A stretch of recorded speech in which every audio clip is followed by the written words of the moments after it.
तेरा हिमालय आकाश छूले, बहती रहे तेरी गंगा। ऊंचा हो इतना, इतना बुलंद हो, तारों को चूमे तिरंगा। माँ से है माटी, माँ से है माथा, माथे पे माटी सजा के चले। माए चलती रहे खौफ हवाएं, लहरा के झूमे तिरंगा। आजाद रहे आबाद रहे तू, तारों को झूमे तिरंगा। माँ से है माटी, माँ से है माथा, माथे पे माटी सजा के चले। माए चलती रहे बेखौफ हवाएं, लहरा के झूमे तिरंगा।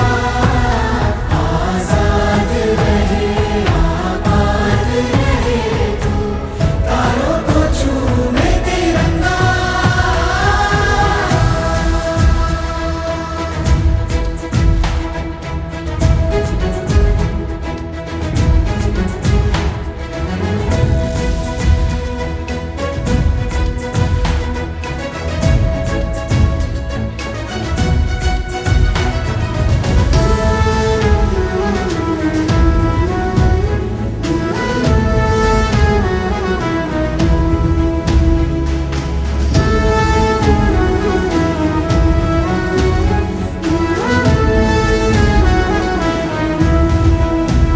माए तेरे लिए मर मिटेंगे, तेरे बेटे ना पीछे हटेंगे। जब तुझ पे आँच आए हमें तू पुकार लेना, बलिदान का बहाना हमें बार बार देना। ये जो जानवान है तेरे सामने क्या है, कोई शूरवीर ही प्राण दान देता है। माँ से है माटी, माँ से है माथा, माथे पे माटी सजा के चले।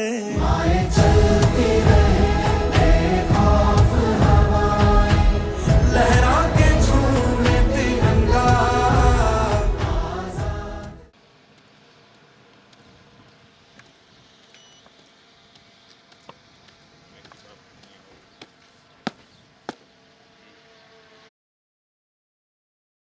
को कुछ कॉलम में मार्च कराने का अनुमति चाहता हूँ।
हम सौभाग्यशाली हैं कि पूज्य बापूजी हमारे बीच पधारे और हमारे कैडेट्स को उनके सम्मान में गार्ड ऑफ ऑनर देने का अवसर प्राप्त हुआ। अब मैं कैडेट सत्यम से अनुरोध करती हूँ कि वह हम सब की ओर से पूज्य बापूजी के चरणों में पुष्प अर्पित कर उनका वंदन करें, स्वागत करें। साथ ही उपस्थित महानुभाव का हम शाब्दिक स्वागत करते हैं।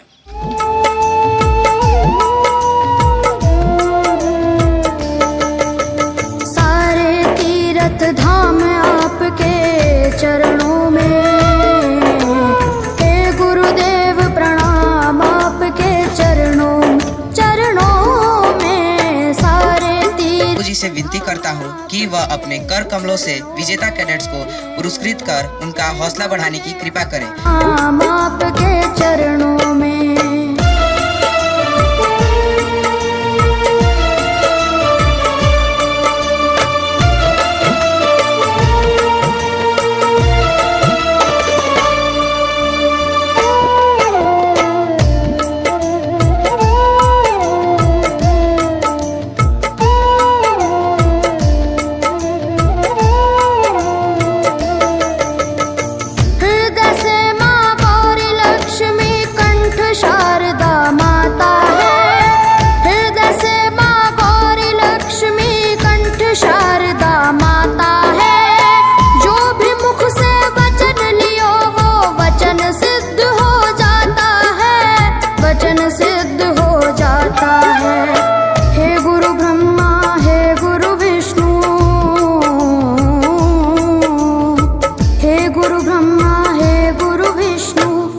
शंकर भगवान आपके चरणों में, हे गुरुदेव प्रणाम आपके चरणों में। सारे तीर्थ धाम आपके चरणों में, हे गुरुदेव प्रणाम आपके चरणों में।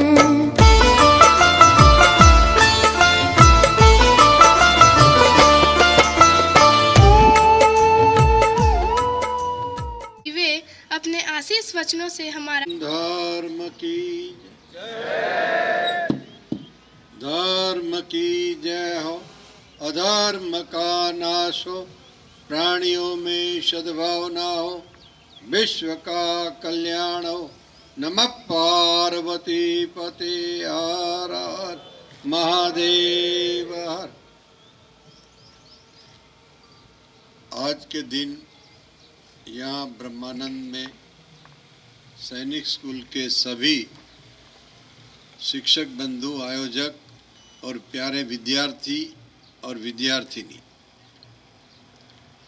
हमारे जीवन के अंदर कितना पाठ है जिसमें हमारा स्वास्थ्य, हमारा विचार, हमारा ऐश्वर्य, हमारी राष्ट्र भावना, हमारी धर्म की धरोहर, इसी तरह से पूरे विश्व के साथ जुड़ के चलना, एक साथ ये समाज सभ्यता, ये कितने विषय अलग अलग हैं।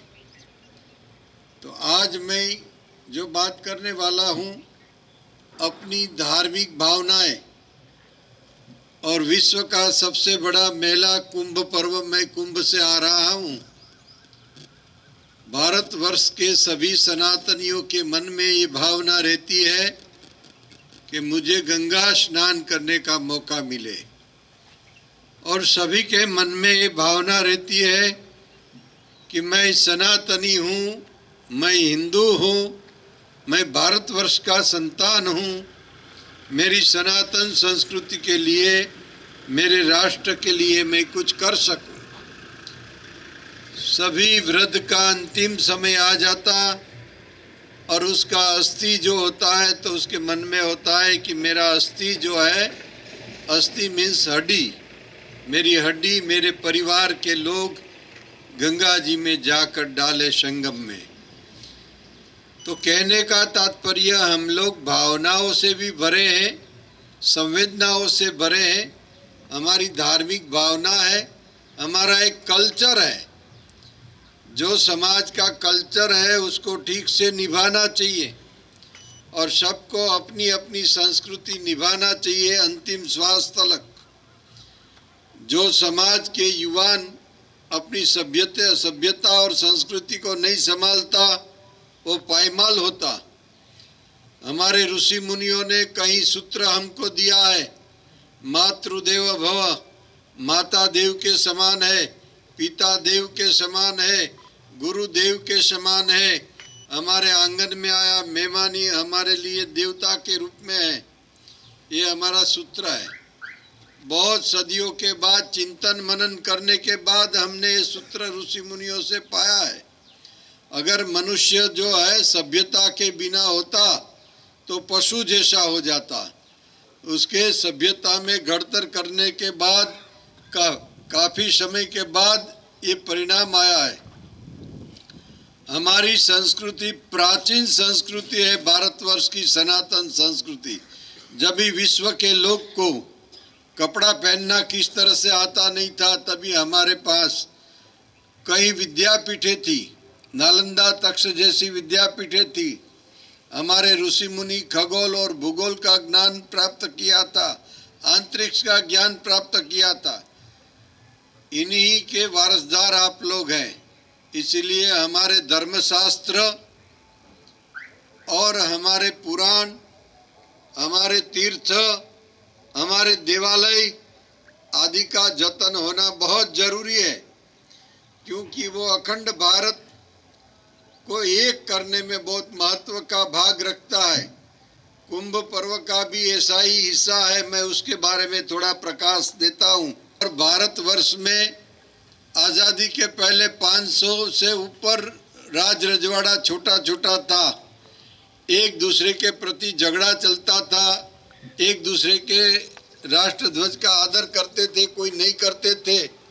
आपसी में जो झगड़ा होता था, तो कुंभ में मेरा जैसा सन्यासी एक भगवा ध्वज लहराता था। वो भगवा ध्वज के नीचे सभी जो भारत के राष्ट्र अलग अलग थे वो एक होकर नतमस्तक खड़े रहते थे। इसका मतलब कि भगवा ध्वज का सब कोई आदर करते थे। और वो धर्मगुरु राज सत्ता को समझाते थे कि आपका इष्ट देव राम है, आपका इष्ट देव शिव है, आपका इष्ट देव कृष्ण है, आपस में क्यों झगड़ते हो, आप भाई भाई हो। और उसका समझौता कराते थे। गंगा और यमुना के बीच में खड़े रखकर उसके ऊपर एक दूसरे की पाग लगाते थे कि आप भाई भाई बनकर रहोगे। तो कुंभ पर्व अखंड भारत रखने में एक बहुत बड़ा हिस्सा था।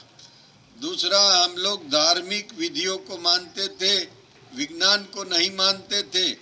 धर्मगुरु विज्ञान को समझाने के लिए धर्म का माध्यम लेते थे। धर्म के माध्यम से लोगों को गांव-गांव जाकर समझ देते थे कि आज चतुर्मास शुरू हो गया, आपको एक टाइम भोजन करना है। आपकी पाचन तंत्र धीमा पड़ जाता था, मंद पड़ जाता था, तो ये वैज्ञानिक कारण था। और उपवास करो, आपको पुण्य प्राप्त होगा। ये पुण्य की वजह से भारत का लोग कार्य करते थे। इसीलिए वैज्ञानिक बाबत होती थी, उसी में पाप और पुण्य की बात लगा देते थे। समाज सभ्यता किस तरह से रहे, आपकी मामा की लड़की आपकी बहन है, आपका फूफा जो है उसकी लड़की आपकी बहन है, चाचा की लड़की आपकी बहन है, वो आपको रक्षा बांधती है, उनकी रक्षा करना आपका दायित्व है, आप उसका भाई है। ये बात हमारे धर्मगुरु समझाते थे। इसीलिए हम लोग सभ्य समाज माने जाते। बहुत से देश में आज भी अंकल और आंटी के अतिरिक्त कोई शब्द प्रयोग होता ही नहीं है, और जेंट्स और लेडीज दो ही बाबत मानते हैं। इसकी जगह भारत के अंदर सभी संबंधों का मूल्यांक भारत के ऋषि मुनियों ने बताया। हम लोग जो हिंदू है तो हिंदू जो है 5 परिबलों को स्वीकारता है। एक धर्मशास्त्र को स्वीकारता है, देवालयों मंदिरों को स्वीकारता है, तीर्थों को स्वीकारता है और संतों का स्वीकार करता है। तो इसी तरह से हम लोग विप्रजनों का स्वीकार करते हैं, जो धर्म संदेश देने वाले लोग हैं। और इस भारत में रहने वाले कोई भी लोग हो, वो राष्ट्र को अगर वफादार रहकर जिंदगी जीता है, इस राष्ट्र के अंदर बंधारण का पालन करता, त्रिरंगा का आदर करता है तो हम उसको भाई समझते। अगर ये त्रिरंगा का आदर नहीं करता, बंधारण का पालन नहीं करता, देश को वफादार नहीं रहता, ऐसे आदमी को हम गद्दार कहते हैं। इसीलिए हमारा ये दायित्व है कि हम लोग धार्मिक भावना भी रखें और राष्ट्र भावना भी रखें, और समग्र भारतवर्ष की सुरक्षा करने का दायित्व आपके ऊपर है। आप इस देश के एक कण कण की रक्षा करोगे, आन मान मर्यादा सभी प्रकार की जो है इनका पालन करोगे। आप तंदुरुस्त जीवन जिएंगे, तंदुरुस्त विचारधारा से पूरे भारत की एक पहचान बनाओगे विश्व में, और सारे विश्व के अंदर आपकी शान बढ़ती रहेगी। इनके जिम्मेदार आप हो। आप ऊर्जा को सागर हो, शक्ति का स्रोत हो, आपके पास सर्जन शक्ति है। अगर आपके पास विल पावर है, आत्मबल है, तो आप जो है उच्च कक्षा का शिखर को सर कर सकते हो। आपके अंदर निराशा जो आ गई तो अगर आपके पास साम्राज्य है तो भी चला जाएगा। इसीलिए आशावादी जीवन रहना, प्रबल पुरुषार्थी बनना, और हमारे माता पिता का आदर करना, हमारी संस्कृति और सभ्यता का आदर करना। हम अपनी संस्कृति का पालन करें और दूसरे की संस्कृति का आदर करें, नहीं कि किसी का खंडन करें। इसीलिए आपकी प्राचीन परंपरा और आपकी धरोहर जो है धर्म संस्कृति, उसका जतन अवश्य करें। सुबह उठते वक्त भी सुप्रीम पावर को याद कीजिए। आपके ऊपर एक सुप्रीम पावर है, वो ईश्वर कहो, परमात्मा कहो, शिव कहो, वो तत्व है, वो कण कण में बसेरा हुआ तत्व है। कोई जगह सोई की नूक जितनी भी खाली नहीं है। आपकी मानव शक्ति, आपका चित्त मन बुद्धि की मर्यादा है, जब वो पूरी हो जाती वहाँ से ईश्वरीय सुप्रीम शक्ति की ताकत शुरू हो जाती। इसलिए सुप्रीम शक्ति जो निर्णय देगा उसी का पुरुषार्थ के बाद आपको स्वीकार करना है। आप अभ्यास करके आपके विषय में निपुण होकर देश की शान बढ़ाओगे, देश की करवत जो इतिहास की बदलोगे, और समग्र विश्व के अंदर आपकी कीर्ति का ध्वज लहराता रहे। ये मंगल शुभकामना कुंभ पर्व पे मैं स्नान करके आया हूँ। आज आपने मेरे को जो भाव से सम्मान दिया है, तो मैं परमात्मा को प्रार्थना करता हूँ आप ऐसे वीर जवान वीरांगनाएं तैयार हो कि जिनसे हमारा छाती गौरव से फूल उठे, हमारा शीश ऊंचा रह सके। इतना करके मेरी बात को पूर्ण करता हूँ। हरिओम, जय हिंद। खूब खूब आभार परम पूज्य श्री मुक्तानंद जी बापू तथा यहाँ विराजमान गण अतिथि। हम आपके बहुत बहुत आभारी हैं कि आपने अपना बहुमूल्य समय दिया, अपनी प्रेरणादायी बातों से हम सभी का मार्गदर्शन किया। हम आपकी उपस्थिति व आपके आशीष वचनों के लिए हृदय से पुनः आभार प्रकट करते हैं और आशा करते हैं कि भविष्य में भी हमें आपके मार्गदर्शन का लाभ प्राप्त होता रहेगा। सभी उपस्थित जनों से मेरा विनती है कि आप अपने स्थान पर खड़े होकर मेरे साथ जयकार का उद्घोष करें। भारत माता की जय! भारत माता की जय! भारत माता की जय! वंदे वंदे वंदे। धन्यवाद। जय हिंद।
સીન છે ને જતીન લઈ લેવાના.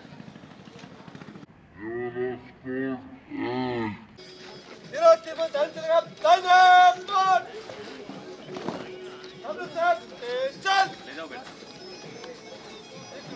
ऑफिस में जहाँ से लाए थे. चल विकास विकास सिंह, ओ विकास सिंह